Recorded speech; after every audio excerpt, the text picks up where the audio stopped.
지금 전 세계 축구 팬들의 시선이 다시 두 이름에 집중되고 있다. 리오넬 메시와 크리스티아누 호날두, 한 시대를 양분해온 두 슈퍼스타의 행보가 극명하게 엇갈리는 순간이다. 먼저 아르헨티나의 분위기는 완전히 상승 곡선을 그리고 있다. 1차전에서 상대 알리아를 상대로 3골차 완승을 거두며 경기 전체를 지배했고 그 중심에는 메시가 있었다. 그는 이 경기에서 해트트릭을 기록하며 다시 한번 결정적인 존재감을 증명했다. 이 기록으로 메시의 월드컵 통산 득점은 어느새 16골까지 올라섰고 월드컵 역사상 최다 득점자 자리를 새롭게 차지하는 순간까지 만들어냈다. 기존 기록과 비교조차 무의미하게 느껴질 정도로 그는 또 하나의 역사를 덧칠하고 있었다. 반면 포르투갈의 상황은 전혀 다른 방향으로 흘러가고 있다. 콩고와의 1차전에서 기대와 달리 승리를 가져오지 못하고 결국 한대 한무승부에 머물렀다. 결과만이 문제가 아니었다. 경기 내용 속에서 호날두의 존재감은 기대에 미치지 못했고 결정적인 장면에서도 날카로움을 보여주지 못했다는 평가가 이어졌다. 그럼에도 불구하고 그는 여전히 팀의 중심으로 선발 출전했다. 포르투갈이 자랑하는 황금 세대 속에서 최전방 공격수로 나섰지만 경기 흐름을 바꾸는 장면은 만들어내지 못했다. 일부 비판 여론은 그가 팀 플레이보다 개인 마무리에 치중한다는 점을 강하게 지적했다. 경기 직후에는 메시 이름이 관중석에서 연호되는 장면까지 겹치며 분위기는 더욱 복잡하게 흘러갔다. 호날두는 가장 먼저 경기장을 빠져나가며 무거운 표정을 숨기지 못했다. 경기 이후 포르투갈 대표팀 내부 분위기 역시 흔들리기 시작했다. 인터뷰에서 메시의 발언은 팀 중심의 플레이를 강조하는 일반적인 내용이었지만 호날두를 둘러싼 논쟁은 더욱 커졌다. 일부 팬들은 오히려 메시를 향한 발언을 문제 삼으며 반발했고 SNS 공간에서는 논쟁이 빠르게 확산됐다. 여기에 호날두 가족의 반응까지 더해지며 상황은 더욱 복잡해졌다. 친누나는 팀의 패스 전개와 전술 운영을 공개적으로 비판하는 듯한 메시지를 남겼고 특정 선수들의 경기력에 대한 불만을 드러내는 반응에도 공감을 표시했다. 이는 대표팀 내부 문제를 둘러싼 외부 논쟁을 더욱 크게 키우는 계기가 됐다. 심지어 호날두의 배우자까지 SNS 논란에 연루되며 여론은 과열됐다. 특정 발언이 온라인에서 확산되었지만 이후 해당 내용이 인공지능으로 만들어진 가짜 정보라는 사실이 드러나기도 했다. 그럼에도 이미 여론은 크게 흔들린 뒤였다. 배우자 역시 직접적인 반응을 남기며 불편한 감정을 간접적으로 표현했다. 이처럼 선수 개인을 넘어 가족과 팬덤까지 얽히면서 포르투갈 대표팀을 둘러싼 긴장감은 점점 더 높아지고 있다. 호날두에게 남은 목표는 분명하다. 월드컵 트로피, 그것 하나다. 그는 유로 우승과 네이션스리그 우승을 경험했지만 월드컵에서는 늘 마지막 문턱을 넘지 못했다. 여러 차례 본선 무대를 밟았지만 토너먼트에서의 득점 공백은 여전히 그의 커리어의 그림자로 남아있다. 포르투갈 역시 그가 활약하던 시기마다 큰 무대에서 아쉬움을 남겼다. 우승은 물론 결승 진출조차 쉽지 않았다. 이제는 마지막 월드컵이라는 무게감 속에서 새로운 도전을 이어가고 있는 상황이다. 그렇다면 현재 포르투갈은 정말 우승 후보로서 충분한 전력을 갖추고 있는가? 객관적인 전력만 놓고 보면 최근 몇 년 중 가장 강력한 스쿼드라는 평가가 많다. 예선에서는 안정적으로 조 1위를 차지했고 최근 경기 성적도 준수하다. 분위기 역시 나쁘지 않다. 특히 중원은 팀의 핵심으로 꼽힌다.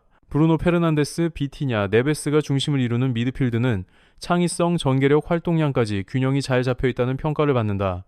이 조합은 유럽 내에서도 최상위 수준이라는 분석이 많다. 하지만 문제는 다른 곳에 있다. 수비와 최전방이다. 센터백 라인은 경험과 안정감에서 의문보호가 붙는다. 후뱅 디아스가 존재하지만 이전만큼의 압도적인 퍼포먼스는 아니라는 평가가 있고 주변 수비 자원들도 국제대회에서의 검증이 충분하지 않다는 지적이 이어진다. 공격진 역시 불안 요소다. 호날두를 제외하면 확실하게 득점을 책임질 자원이 부족하다는 점이 가장 큰 문제로 꼽힌다. 일부 공격수들은 클럽에서의 흐름을 대표팀으로 이어오지 못하고 있고 측면 자원들도 위협적이지만 결정력에서는 아쉬움이 남는다. 결국 핵심은 다시 호날두에게로 돌아온다. 그는 여전히 순간적인 결정력은 가지고 있지만 예전처럼 경기 전체를 끌어가는 체력과 활동량은 줄어든 상태다. 실제로 최근 대회에서는 팀 내 활동량 순위에서도 하위권에 머무르는 장면이 많았다. 이로 인해 수비 가담이 줄어들고 팀 전체 균형에도 영향을 미친다는 분석이 나온다. 과거에는 이런 상황에서도 득점으로 모든 것을 덮었지만 지금은 그 역할이 예전만큼 완벽하게 재현되지 않고 있다. 이번 콩고전에서도 아쉬움은 분명했다. 유효 슈팅 없이 경기를 마쳤고 볼 터치 횟수 역시 팀 내에서 적은 편에 속했다. 기대 득점 수치 대부분이 그의 발끝에서 시작됐다는 점은 여전히 영향력을 보여주지만 마무리 단계에서 결과로 연결되지 못했다는 점이 문제로 남았다. 이런 흐름 속에서 비판은 더욱 거세지고 있다. 일부 해설진은 그의 플레이를 강하게 지적하기도 했고 나이와 경기력 저하를 언급하며 논쟁은 더욱 뜨거워졌다. 하지만 반대로 전술적인 문제를 지적하는 시각도 존재한다. 팀 전체 구조가 공격을 효율적으로 살리지 못하고 있다는 분석이다. 감독 체제에 대한 의문도 함께 제기되고 있다. 과거 황금 세대를 이끌었던 지도자가 비슷한 문제로 비판을 받았던 사례까지 언급되며 현재 포르투갈 역시 같은 길을 걷고 있다는 평가가 나오고 있다. 전술은 단조롭고 공격 전개는 비효율적이라는 지적이 이어진다. 이제 남은 질문은 단 하나다. 호날두는 마지막 월드컵에서 포르투갈을 정상으로 이끌 수 있을까? 그리고 이 팀은 진짜 우승 후보로서 완성된 전력을 보여줄 수 있을까? 현재 포르투갈 대표팀의 전술을 들여다보면 한 가지 명확한 패턴이 보인다. 공격 전개는 대부분 왼쪽에 인원을 집중시키는 방식으로 시작된다. 상대 수비를 그쪽으로 강하게 끌어당긴 뒤 반대편 오른쪽으로 빠르게 전환해 1대1 상황을 만들어내는 구조다. 이 과정 자체는 이상적인 설계처럼 보이지만 실제 경기에서는 전혀 다른 결과가 나타났다. 문제의 핵심은 선수 구성에 있다. 콩고전 기준으로 보면 오른쪽 측면에는 베르나르두 실바와 주앙 칸셀루가 배치됐다. 하지만 이 조합이 전술 의도와 완전히 맞물리지 않았다. 베르나르두 실바는 드리블로 측면을 찢는 유형이 아니다. 그는 하프 스페이스로 들어와 공간을 만들고 짧은 패스 연결로 흐름을 조율하는 데 강점을 가진 선수다. 즉 직접 돌파로 측면을 파괴하는 역할과는 거리가 있다. 칸셀루 역시 마찬가지다. 그는 빠른 침투와 속도로 뒷공간을 무너뜨리는 전형적인 스피드형 풀백이 아니다. 중앙과 측면을 오가며 빌드업에 관여하고 기술적으로 경기를 풀어가는 스타일에 가깝다. 그런데 이 둘에게 동시에 측면 파괴와 1대1 돌파 역할이 요구되면서 전술과 선수 특성이 충돌했다. 속도를 기반으로 한 돌파가 필요한 순간에도 해결이 되지 않았고 결과적으로 전술은 선수들에게 맞지 않는 옷이 되어버렸다. 만약 이 구조를 활용하려 했다면 오히려 콘세이상처럼 직선적인 돌파와 스피드를 갖춘 윙어가 필요했다. 실제로 그가 투입됐을 때는 전개 방식이 훨씬 자연스럽게 살아나는 특징이 있었다. 전술과 선수 조합이 어긋난 대표적인 장면이었다. 또 다른 문제는 움직임의 겹침이다. 베르나르두 실바와 칸셀루 모두 중앙으로 좁혀 들어오는 성향이 강하다 보니 오른쪽 지역에서 서로의 위치가 충돌하는 상황이 반복됐다. 공간은 만들어졌지만 그 공간을 활용할 주체가 사라진 셈이다. 반대로 왼쪽에서는 누누 멘데스, 네투, 브루노 페르난데스 등이 수비를 끌어당기며 반대 전환을 만들어냈지만 정작 오른쪽에서는 그 전환을 받아줄 날카로운 돌파가 부족했다. 결국 공격은 흐름을 이어가지 못하고 끊어졌다. 결국 결론은 단순하다. 전술이 요구하는 역할과 선수들의 강점이 완벽하게 맞물리지 않았다는 점이다. 여기에 두 번째 문제까지 겹친다. 포르투갈은 크로스 의존도가 지나치게 높아졌다. 물론 크로스 자체가 실패한 전략은 아니었다. 실제로 특정 장면에서는 효과도 있었다. 예를 들어 골 장면에서는 측면 크로스를 통해 문전에서 헤더로 마무리하는 전형적인 패턴이 성공하기도 했다. 하지만 문제는 그 이후였다. 한번 성공한 방식에 지나치게 의존하면서 공격 패턴이 단조로워졌다. 양쪽 풀백을 높게 올리고 측면에서 마이너스 크로스를 반복적으로 시도하는 구조가 고착화됐다. 그러나 이 전술 역시 완벽하게 맞아떨어지지 않았다. 현재 공격진 구성상 공중볼에서 확실한 우위를 만들 수 있는 선수는 사실상 호날두 한 명뿐이다. 네투, 브루노 페르난데스, 베르나르두 실바 모두 신장이 크지 않아 제공권 싸움에서는 제한이 있다. 상대 입장에서는 단순해진다. 호날두에게만 수비가 집중되면 나머지 공격 루트는 위협도가 급격히 떨어진다. 실제로 콩고전에서도 크로스가 여러 차례 시도됐지만 성공률은 높지 않았다. 통계적으로도 이는 분명하게 드러난다. 포르투갈은 많은 크로스를 시도했지만 성공으로 연결된 비율은 낮았고 효율성에서 크게 밀렸다. 세 번째 문제는 더욱 근본적이다. 포르투갈이 가장 강력한 무기라고 평가받는 중원을 전혀 활용하지 못하고 있다는 점이다. 이 부분이 전체 전술 문제의 핵심이라고 볼 수 있다. 비티냐, 네베스, 브루노 페르난데스 이 세 명은 공간을 읽고 패스를 통해 경기를 조립하는 능력이 뛰어난 선수들이다. 중앙에서 템포를 조절하고 전진 패스를 만들어낼 때 가장 위협적인 구조가 완성된다. 하지만 실제 경기에서는 이러한 중앙 빌드업이 거의 보이지 않는다. 상대가 5백 형태로 내려앉자 포르투갈도 전방에 많은 숫자를 배치했다. 양쪽 풀백까지 올라가면서 공격 숫자는 최대 6명까지 늘어났다. 문제는 단순한 전진 배치였다. 선수들을 위로 올리기만 했을 뿐 라인 간 간격을 조율하지 못했다.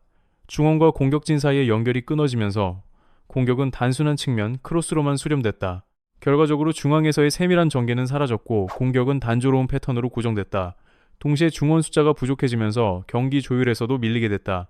콩고는 이 구조를 정확히 파악하고 포르투갈의 왼쪽 집중 공격을 효과적으로 차단했다. 오른쪽 수비를 맡은 선수는 경기 내내 높은 활동량을 보이며 태클과 클리어링으로 대응했고 포르투갈의 공격 흐름은 계속 막혔다. 전반적으로 경기 균형은 오히려 상대 쪽으로 기울었다. 수치가 이를 그대로 보여준다. 포르투갈은 수백 회에 달하는 패스를 기록했지만 슈팅 숫자는 극히 적었다. 반대로 콩고는 적은 패스에도 불구하고 더 많은 슈팅과 더 높은 효율을 기록했다. 기대 득점 지표에서도 오히려 앞서는 결과가 나왔다. 이처럼 높은 점유율이 반드시 경기 지배로 이어지지 않는 상황이 발생한 것이다. 현대 축구에서 매우 비효율적인 패턴이다. 더 충격적인 사실은 최근 몇 년간 월드컵 단일 경기에서 이 정도 패스 수를 기록하고도 슈팅 수가 이처럼 낮은 사례가 거의 없었다는 점이다. 그만큼 포르투갈의 공격은 비효율적으로 흘러갔다. 이 상황에서도 전술 변화는 거의 없었다. 상대가 이미 패턴을 읽었음에도 불구하고 공격 방식은 반복됐다. 후반에도 구조적인 수정은 거의 이루어지지 않았다. 심지어 전술 조정 과정에서도 핵심 미드필더가 교체되는 등 이해하기 어려운 선택이 이어졌다. 결국 전술 중심이 흔들리면서 팀 전체 균형도 무너졌다. 문제의 본질은 선수 개개인의 능력이 아니다. 이 스쿼드는 여전히 충분히 우승 후보로 평가받을 만한 전력을 갖추고 있다. 그러나 각 선수의 장점을 하나로 묶어내지 못하는 구조적 문제가 존재한다. 이상적인 그림은 명확하다. 비티냐와 브루노 페르난데스가 중앙에서 창의적인 패스를 공급하고 네투와 레앙, 호날두가 침투와 마무리를 담당하는 구조다. 하지만 그 그림은 경기장에서 제대로 구현되지 못하고 있다. 그래서 팬들의 불안은 점점 더 커지고 있다. 핵심은 호날두의 나이가 아니라 이 전력을 제대로 활용하지 못하는 전술 구조 자체라는 인식이 확산되고 있다. 결국 포르투갈은 점유율은 높지만 득점으로 연결하지 못하는 팀. 이름값은 세계 최상이지만 경기력은 그에 미치지 못하는 팀으로 남아있다. 그리고 가장 결정적인 순간에도 호날두는 해결사가 되지 못했다. 그러나 이 문제는 단순한 개인 부진으로 설명하기 어렵다. 구조 전체의 문제에 더 가깝다. 흥미로운 점은 이 세 가지 문제가 이번이 처음이 아니라는 것이다. 과거 월드컵에서도 유사한 패턴이 반복됐다. 포르투갈은 유로와 네이션스리그에서는 여러 차례 우승을 경험하며 강팀의 면모를 보여줬다. 하지만 월드컵 무대만 오면 경기력은 급격히 둔화됐다. 호날두가 처음 월드컵에 출전했던 2006 독일 대회에서는 4위까지 올라갔다. 이후 2010 남아공, 2018 러시아에서는 16강에 머물렀고 2014 브라질에서는 조별리그 탈락이라는 충격적인 결과도 있었다. 최근 카타르 대회에서는 8강에서 멈췄다. 이처럼 월드컵 토너먼트에서 반복되는 약점은 단순한 우연으로 보기 어렵다. 시대가 바뀌어도 구조적인 한계가 계속 드러나고 있는 것이다.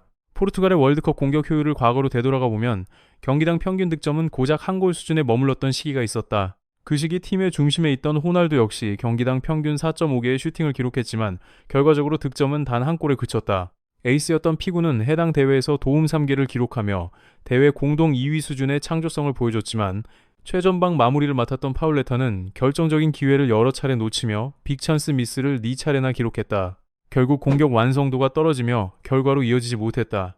이 문제는 2010년 월드컵에서 더욱 심각하게 드러났다. 피구와 파울레타가 대표팀에서 빠진 이후 공격의 무게중심은 사실상 호날두 한 명에게 집중됐다. 하지만 결과는 기대와 달랐다. 호날두는 대회 내내 단 한 골에 머물렀고 그마저도 북한전 7대0 대승에서 나온 득점이었다. 강팀과의 경기에서는 브라질, 코트 디부아르, 스페인전 모두 득점 없이 끝났고 팀 전체 역시 공격에서 침묵했다. 2014 브라질 월드컵에서도 상황은 크게 달라지지 않았다. 조별리그에서 독일에게 0대4로 완패했고 가나전 승리와 미국전 무승부를 기록했지만 결국 조별리그 탈락이라는 결과를 맞았다. 이 대회에서도 호날두는 무릎 부상을 안고 뛰었고 최종 기록은 한 골에 불과했다. 당시 포르투갈은 경기당 평균 슈팅 18개를 기록하며 전체 32개 팀 중 상위권에 올랐지만 득점은 단 4골에 그치는 극단적인 비효율을 보였다. 문제의 본질은 또 있었다.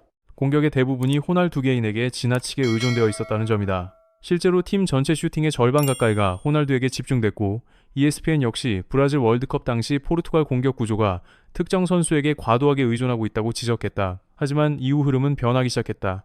2016년 유로 대회에서 포르투갈은 연장전 결승골을 통해 역사적인 첫 우승을 차지했다. 이 순간을 기점으로 팀 분위기는 크게 달라졌다. 브루노 페르난데스, 베르나르두 실바, 주앙 펠릭스 같은 젊고 창의적인 선수들이 등장하며 공격 옵션은 다양해졌고 전술적 기대감도 함께 상승했다. 그럼에도 해결되지 않은 문제가 남아있었다. 여전히 확실한 골 결정자는 호날두 외에는 부족했다는 점이다. 상대가 수비 라인을 깊게 내리고 버스 전술을 펼칠 경우 포르투갈은 고전하는 패턴을 반복했다. 대표적인 사례가 2018 러시아 월드컵 우루과이전이다. 이 경기에서 포르투갈은 점유율 67%, 슈팅 20대 6이라는 압도적인 수치를 기록했지만 득점에는 실패했다. 패스 횟수도 2배 이상 앞섰지만 결과는 반대였다. 우루과이는 수비 라인을 깊게 내리고 공간을 완전히 차단했다. 포르투갈은 공을 오래 소유했지만 결정적인 찬스를 만들어내지 못했다. 호날두 역시 이 경기에서는 침묵했고 조별리그 스페인전에서 해트트릭을 기록하며 최고조였던 컨디션과는 전혀 다른 흐름을 보였다. 2022 카타르 월드컵에서도 유사한 흐름이 반복됐다. 포르투갈은 조 1위로 16강에 진출했고 스위스전에서는 6대2 대승을 거두며 강력한 우승 후보로 평가받았다. 특히 브루노 페르난데스는 대회 내내 찬스 메이킹과 키패스 지표에서 최상위권을 유지하며 공격 전개를 이끌었다. 과거보다 호날두에게 집중되던 부담은 상당 부분 분산된 상태였다. 그러나 8강 모로코전에서 다시 같은 문제가 드러났다. 포르투갈은 점유율 73%, 슈팅 8개를 기록했지만 결과는 0대1 패배였다. 모로코는 수비 라인을 내리고 조직적으로 공간을 봉쇄했다. 포르투갈은 공을 가지고 있었지만 이를 득점으로 연결하지 못했다. 결국 핵심은 동일했다. 뛰어난 개인 기량을 가진 선수들은 많았지만 밀집 수비를 흔들 수 있는 조직적인 공격 패턴은 부족했다. 시간이 지나도 이 구조적 한계는 반복되고 있었다. 현재 대표팀은 과거보다 훨씬 강력한 전력을 갖추고 있다. 비티냐, 네베스, 브루노 페르난데스, 누누 멘데스, 누네스, 디아스, 칸셀로까지 구성 자체는 매우 탄탄하다. 더 이상 호날두 한 명에게 의존하는 구조도 아니다. 하지만 여전히 문제가 남아있다. 상대가 수비적으로 깊게 내려앉았을 때 이를 깨뜨릴 수 있는 명확한 해법이 부족하다는 점이다. 점유율은 높지만 득점으로 연결되지 않는 장면이 반복되고 있다. 결국 이번 월드컵의 핵심 과제는 명확하다. 이러한 상황에서 득점을 만들어낼 수 있는 전술적 패턴을 얼마나 준비했는가가 승부를 가를 것이다. 그러나 콩고전에서도 이 문제는 여전히 해결되지 않은 채 반복됐다. 따라서 관건은 두 가지로 좁혀진다. 마르티네스 감독이 오랫동안 해결하지 못한 전술적 숙제를 풀 수 있는지, 그리고 점점 체력과 기동력이 떨어지는 호날두를 어떤 방식으로 활용할 것인지다. 이 두 요소가 이번 대회의 성패를 좌우할 핵심 변수다. 한편 축구와 함께 공개된 새로운 장비 광고에서는 고성능 노트북이 소개됐다. 고해상도 디스플레이와 높은 주사율, 경량 설계와 강력한 메모리 성능을 강조하며 경기 분석과 콘텐츠 제작까지 아우를 수 있는 장비로 소개되었다. 휴대성과 성능을 동시에 갖춘 점이 특징으로 강조됐다. 그리고 현재 축구계의 가장 큰 화두는 다시 메시와 호날두의 비교로 돌아간다.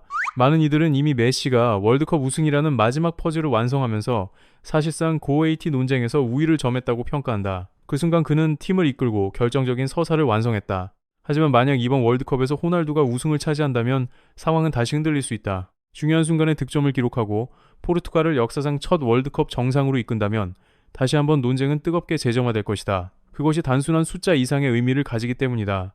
이미 유로 우승과 네이션스리그 우승을 경험한 그가 마지막 퍼즐인 월드컵까지 들어올린다면 커리어 서사는 완전히 새로운 정점에 도달하게 된다. 반대로 팀을 하나로 묶지 못하고 이전처럼 개인 중심의 흐름에 머문다면 우승은 더욱 멀어질 수밖에 없다.